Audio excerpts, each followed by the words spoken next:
আচ্ছা, আমি একটু বসে থাকলে তোমরা ওরকম কারো কেন? সারাদিন তো কাজ করেছি, বলো। 16 মিনিট ঘড়ি ধরে 16 মিনিট আমি কাজ করেছি। এখন আমি 7 ঘন্টা বসে আছি বলে তোমরা ওরকম করছো? কত ইম্পর্টেন্ট কাজ করতে হয় আমাকে।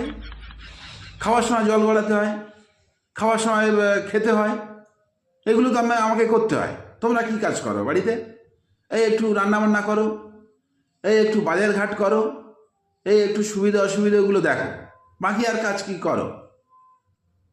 একদিন তো খাবার নিয়ে খেতে দেখিনি তোমাদেরকে। আমি তো নিজে খাবার নিয়ে খাই।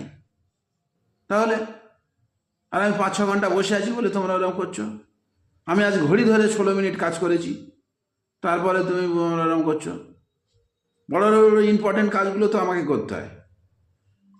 আমার ঠান্ডা লাগছে, সেও আমাকে তো লাগছে, আমাকে তো সহ্য করতে হচ্ছে। আমি কালকে স্নান করবো, সেটা আমাকেও তো